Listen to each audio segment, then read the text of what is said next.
The idea with WHS is partly that in competitions, you can get on the tee and you can hit from any tee box you like. So you can go on and you can hit from the yellows, you can hit from the reds, you can hit from the whites in a competition in the weekly medal or an open. Isn't that right? So I hadn't come across this before, but it's because of the slope rating, the course handicap, the playing handicap. You can do that, but it very rarely happens still. Is that your impression of it? I guess I picked up that it was possible because a couple of clubs I've been at, they've had a gents comp mixed with the ladies comp, and of course it's an open field, i.e. everyone competes for the same prizes, and from a net point of view, but they're playing off the tees that are appropriate for them. So the gents off whatever gents tee it is that day, and you get your handicap adjusted, and of course the ladies off the ladies tee. If that's where they want to play from, they could of course go back to the gents tee. It's not something I've seen at my current club in terms of, it's pretty much all gents comps, right? There's not a lot of lady members, so it's basically gents comps.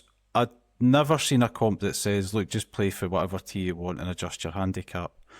But within the context of our season, we do play from every tee from different competitions. So not quite what you're talking about, but we do rotate the tees. In the winter, it's always from the blacks, which is the shortest course, pretty much. In the summer, it tends to be the majority from the blues, which is the longest course. But we do have some Stableford competitions that are from the yellows. And, you just get handicap adjusted as you go along in each one of those. Yeah. Yeah. Aye, so you get a chance to play the different courses, essentially, because it kind of comes to that sometimes, doesn't it, depending on the course design? Actually, it can change the course quite a lot. But there's something around that. It surprised me when I read that this week, that you can do that. So I could turn up to the medal, and instead of being forced off the whites, I can play off the rest. I can't say it's something that affects... Well, do you know what? It maybe would. So we've been talking about smart golf. I was about to say it maybe doesn't affect me as much as some. My thinking for this was like my dad. My dad has played golf his entire life. He was a really good handicap back in his youth. He was a mid-single figures. These days, he's getting into his elder years. He's still playing. He's still enjoying it, but he can't hit it as far. He's still just as straight. He can hit it flimming down the fairway every single time. Yeah, probably. Yeah. But so it's frustrating. I'm off in the trees and he's always down the middle, even though he's only hitting it like 100, 150 yards these days. But still, he's always down the middle. But it makes a difference. So him playing off the whites just doesn't make sense in many cases. Like, he'd have a better game. It would just more suit his game, his ability right now to be able to play off the yellows at least. Maybe even the red if he wanted to. But there's something around probably a bit of ego, isn't there? Like dropping down, even though you're allowed to now. A bit of peer pressure. Like if you say to your playing partners, I'm just going to go and play off the reds here. I'm not playing well at the moment, so I'm just going to, use my my red tee handicap for this, but play off the reds today because it just suits my game. But yeah, I don't know. Can you see people doing that, like actually voluntarily taking the forward tees?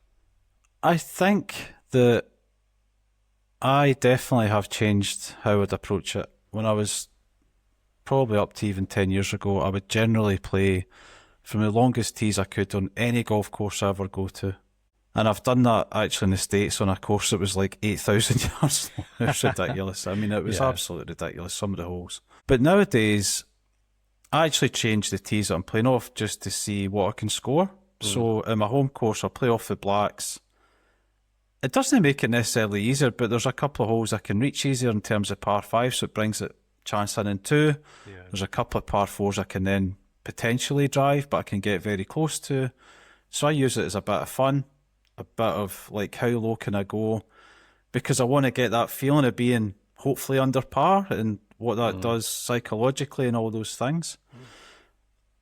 Do I do it with my friends? Yes, absolutely. I've gone to other courses, and we're going to talk about Wentworth. I've played off different tees at Wentworth as well, because like, what's the point of going to somewhere like that? Or you went to Birkdale last year. Yeah. You can maybe go, let's say you went to Royal Lytham or something. Royal Lytham's a really tough course. Are you going to go there and try and play off the Open Championship tees? You're maybe not in great form anyway. You've paid 450 quid for a round. Yeah. And you're off these championship tees and you're struggling to make the fairway. How is that fun? We're meant to be out there having fun, right? So why not choose a different tee that gives you that opportunity? Regardless of what ability, how far you hit it, just go and pick the tees where you have most fun. And it's a really great way to go out and play. Yeah, totally agreed. Yeah, particularly even in competitions, I think. Oh, funnily enough, talking about Royal Birkdale, we definitely did not play off the championship tees, but there was 2 or 3 holes where the pro we were playing with encouraged Bruce and I to walk back and have a look at the view Yeah. from the championship tee. And it was ridiculous. Like at one point, I remember one in particular, I can't remember the whole number now. We walked back about 150 yards up a hill.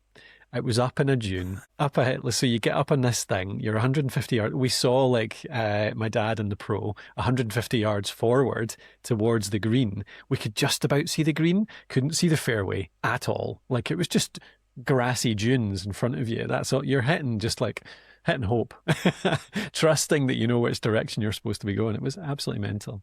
But yeah.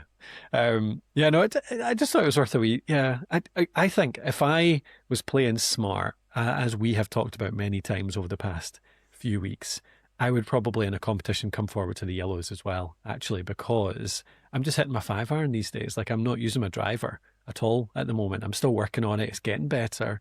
But in the medals, I'm trying to get a decent score. I'm trying to get the handicap down. So I'd probably play a better game off the yellows simply because it would suit the distance I'm hitting it right now.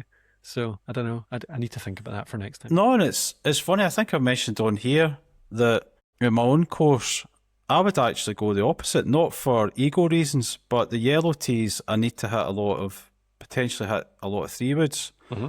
And I'm generally straighter with my driver. Simple fade with my driver. My 3-wood, I can be a little bit between a draw and a fade. I'm not really sure what it's doing at times. I do like the club, but I'm not always as confident as driver. So when I go back to the blues, it pretty much just becomes a driver fest. And there's plenty of space for me. I can just, not necessarily smash it everywhere, but just aim up the left side, let it cut. Great. Most holes, I'm okay. I can carry most of the trouble. It's fine. When I move forward to yellow tees, in some cases they're 40 yards forward, and that brings in sometimes water hazards, it brings in bunkers that you don't want to be in, brings in all sorts of treachery. So actually the yellow tees in some circumstances, I don't prefer those tee shots. Yeah. So and that's the other thing as well, if you go really far forward you could bring more trouble in. Yeah. But I think from what you're talking about, Colin, even just a practical point of view for any golfer, if you've got forced carries to get to fairways and stuff like that, why would you make it harder for yourself? Why not go forward and just enjoy it? And especially if you've gone and paid, quite a lot of money to go and play another course, rather than judging your day by what you score, why not judge it about what you've taken in, what you've seen, what you've experienced, the fun you've had, the laughs you've had, the scenery that's there? Because that's the stuff that you talked about with the course from the other week. It's the stuff that I'll talk about today with Wentworth as well. So Yeah. I think that's the things we should always focus on if we can. Yeah. Good sum up. Cool. Okay. Yeah. If you're out there listening, I encourage you to look into this. Yeah. See if there's different tees next competition you play, or even just next fun round. Yeah. Have a look and see what actually suits your game best.